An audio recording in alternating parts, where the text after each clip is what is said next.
व्यवहार की अगर बात करूँ मैं, तो उनमें क्या परिवर्तन देखने को मिल रहा है आपको कि पहले किस तरीके का व्यवहार था और आज का दौर जो है वो किस तरीके का तालमेल है उनके बीच में? उनके बारे में आपका क्या विचार है और क्या कहना है? अब व्यवहार के बारे में तो मैं आपको क्या बताऊँ,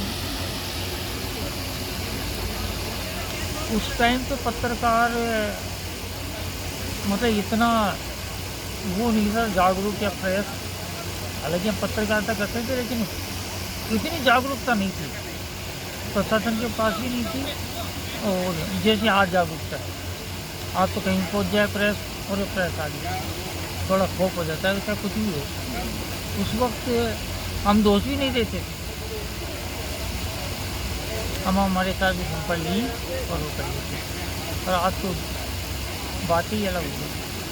अगर उस टाइम में आपकी मतलब महिला पत्रकार जो होती थी, उसको किस तरीके से आप लोग सपोर्ट करते थे और आज का जो बैकग्राउंड है महिलाओं का, जो भूमिकाएं हैं, जो आज फील्ड में पहले माना जाता था कि फील्ड में महिलाएं कम देखने को मिलती थी, मोस्टली वो डेस्क पर होती थी, लेकिन आज की महिलाएं जो है वो फील्ड में बढ़ चढ़ कर हिस्सा ले रही है। तो आपको क्या लगता है कि महिलाओं को हिस्सा लेना चाहिए या नहीं लेना चाहिए? उस वक्त तो महिलाओं को थी नहीं, मतलब गांव में भी कमी पत्रकार थे, तहसील स्तर पर भी उनकी भी कमी थी। और महिलाओं को तो बच्चियों को तो समझो ही नहीं। और उसके अलावा उस वक्त शिक्षा का अभाव भी था, कमी लोग पढ़ते तो थे लेकिन ऐसे जागरूकता नहीं थी। अब आज का तो सारा ही परिप्रेक्ष्य बदल गया, सब बच्चियाँ इंटेलिजेंट होगी, बच्चे इंटेलिजेंट हो गए। तो अब तो हम बहुत अच्छा मानते हैं कि बच्चियों को, लड़कियों को आगे आना चाहिए। उससे बच्चियों को आगे आने से क्या है कि परिप्रेक्ष्य बदलता है, महिलाओं को भी सबको एक वो निष्पक्ष देती है। मैं तो पुरुषों से ज़्यादा ये मानता हूँ कि बच्चे निष्पक्ष,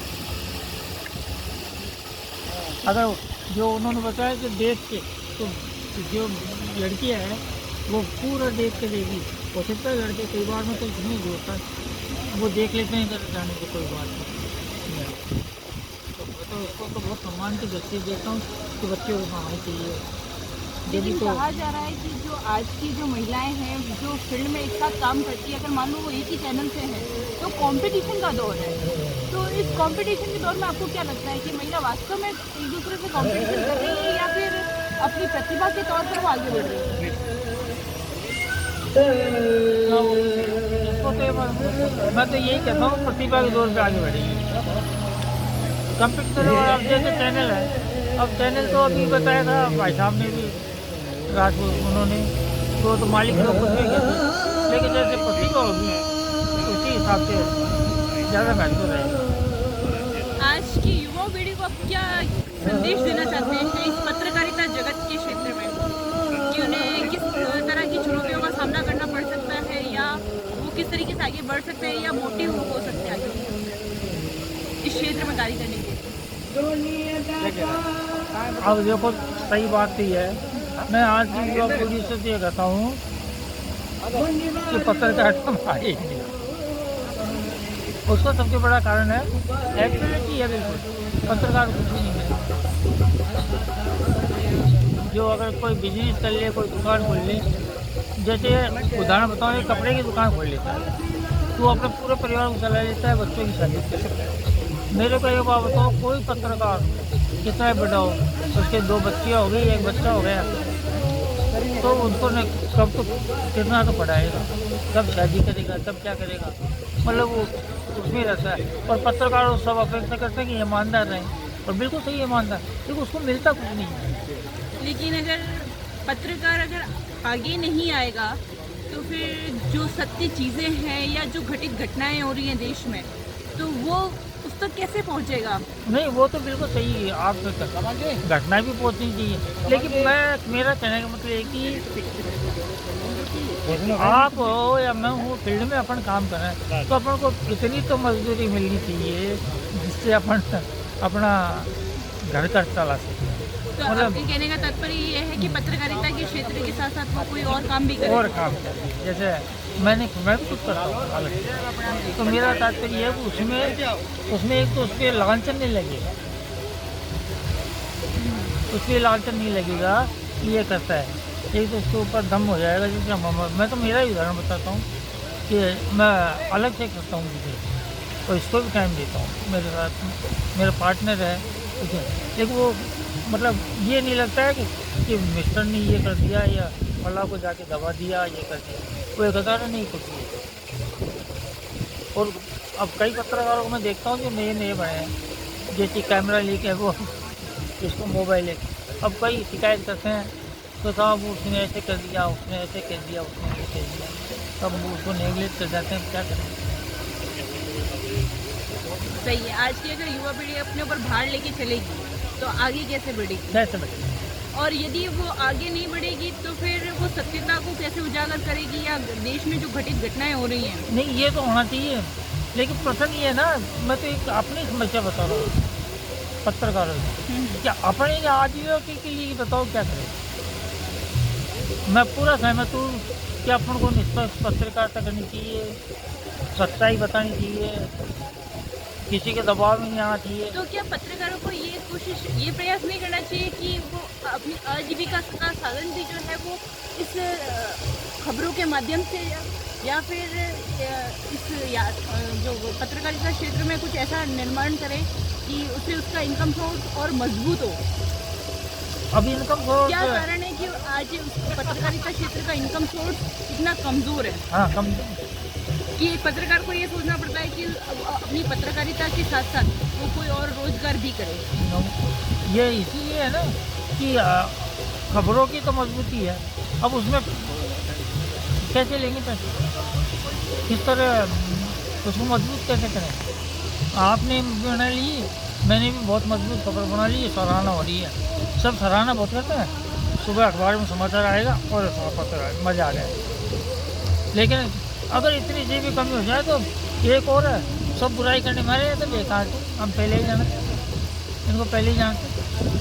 तो कहने में मान सम्मान तो है, सही है, लेकिन अब मैं तो मुख्य बात ये है कि उसको जितने उसकी आर्थिक स्थिति बराबर की नहीं होगी ना, तो मैं तो मेरी विचारधारा है पर्सनल, तो अब मैं तो रिटायरमेंट और अग्रसर हूँ, तो मैं ये सलाह देता हूँ कि खुद की मजबूत स्थिति भी रही, इतने के पैसे से लाइफ का आनंद नहीं आता है। हालांकि अपन राजी हो जाते हैं, तो इसलिए राजी हो जाते हैं, एसडीओ मिलता है साहब, सांसद मिल गए साहब, मंत्री मिल जाता है, सब में जरूरत है ऐसे मिल जाता है, उसमें ही राजी हो जाते हैं। ना मेरे को तो मंत्री जी मिले, मेरे साथ सांसद मिली, मेरे से आज एसडीओ मिला, आज कलेक्टर साहब मिले, अब उसमें ही प्रसन्न हो जाते हैं, उसमें ही। लेकिन फिर भी आप क्या संदेश देना चाहते हैं? एक ऐसा संदेश बताइए कि जो युवा पीढ़ी है वो इस क्षेत्र में एक्स्ट्रा वर्क करके भी इस क्षेत्र को और कैसे मजबूत बना सके।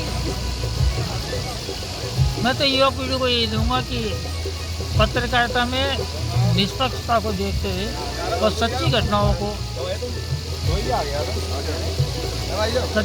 को पेपर में दें, किसी के दबाव में नहीं आए, जो बात ओरिजिनल है उसको ओरिजिनल है। क्योंकि आजकल एक और हो गया, कोई भी घटनाक्रम लिख दो, कोई बड़ा सारा इवेंट लिख दो तो उसका दबाव आ जाता है, बड़े पेपरों को आपको विज्ञापन नहीं मिलेगा। आपको महीने में हम 10 विज्ञापन देते हैं, विज्ञप्ति वो आते हैं ना पेपरों के, वो नहीं मिलेगा। या वो वहीं अंडरग्राउंड मान लो किसी की भी लिख दी, पंचायत समिति की लिख दी, नगर पालिका की लिख दी, ओरिजिनलिटी लिख भी थी ओरिजिनलिटी, तो वो अपना वहाँ का ईओ है तो मैंने बिना कहे किसको हम पूछे हमारा कहाँ गया, सब जगह है भाई साहब ईओ से बात, मतलब फिर ये शर्मिंदगी महसूस देती है। अब एक तरफ तो अपन स्वाभिमानी बने और एक तरफ फिर मैं दूसरे दिन आग पर जाके ले रहा हूँ कि साहब उस पेपर में तो आपने 8 विज्ञापन दे दिए, हमारे तो मेरे पत्रिका में तो एक भी नहीं आया, वहाँ से दबाव आ रहा है, क्या करें। तो विज्ञापन क्षेत्र को बढ़ावा न देते हुए सिर्फ उसको सत्यता को उजागर करना चाहिए। हाँ। ये इसका प्रथम एक पत्रकार का उद्देश्य है। लेकिन फिर वही बात फिर भाई बिल्कुल सही है और ये होना चाहिए। लेकिन अगर विज्ञापन नहीं मिलेगा और पत्रकार मान लो बताओ एक विज्ञापन हो गया 40,000 का 50,000 मिलता है, अब उसमें 10% 12% कमीशन मिलता है।